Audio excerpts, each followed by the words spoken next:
Hey, what's going on? Welcome to Fresh Milk Reviews. Here we keep the content like our milk, unspoiled. And I'm going to be doing a review on Inscryption. And if there ever was a game that you didn't want spoiled, it would be this game. There's like a lot of surprises around the corner with Inscryption, and just got to say, don't go searching on the internet because you're going to want to see it with a fresh take.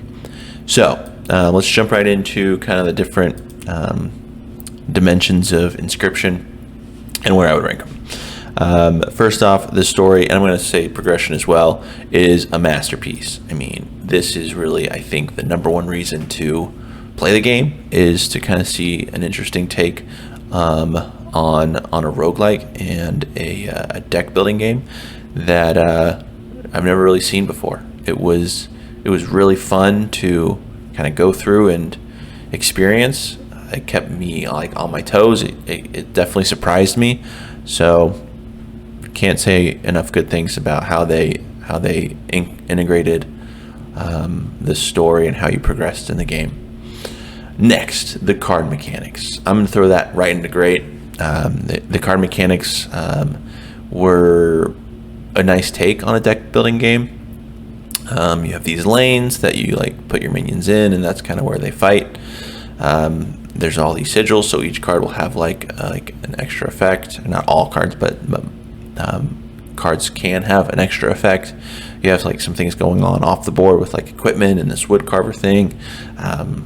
So there's just like tons of like synergies to be made, tons of decisions that like, you might say like, oh, it doesn't matter where I play this minion, and then you realize like, oh, like I should have played it like in this new spot, and like you just kind of like have like these like really big ideas, or like these obvious plays that like you see after the fact, and then it's a really good game.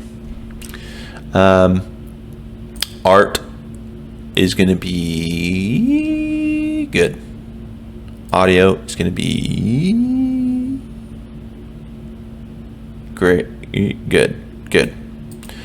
Art and audio are good. They are definitely like. It's interesting actually. When I watched like the trailer, I was like, oh, like the art's like a certain way, and then it was a little more pixelated when I actually played the game, which I thought was interesting. But in any case, the pixel art was like the pixelation wasn't bad by any means, but it felt like if it was just a little less pixelated, I would have been like awesome. But like, yeah, like the theme and the color in the game is just like really good. The audio, like, yeah, like there was actually one piece of audio during like a boss fight that I thought was like awesome. And then like the rest are like good.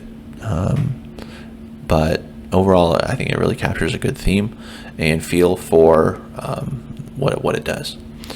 Let's talk about the challenge of the game. The challenge I actually throw down in okay. This is where I thought the game was actually a little too easy, which was in one way was beneficial because it helped the story progress faster, and I got to see like the next things I wanted to see in a good time. But at the same time, I felt like regardless of how I played the game, like it was just a little too easy, and it would have been nice to like have a little more challenge, a little more thought behind like how I was playing the game. I never felt like I had to get that good at the card game to get further in the game. And then overall value, I'm gonna actually throw this right in great. I thought, I think I put like 15 hours into like the campaign, and for $20, for like how unique of an experience it felt like it was, and like the overall excitement I got out of it, like yeah, it was a lot of fun.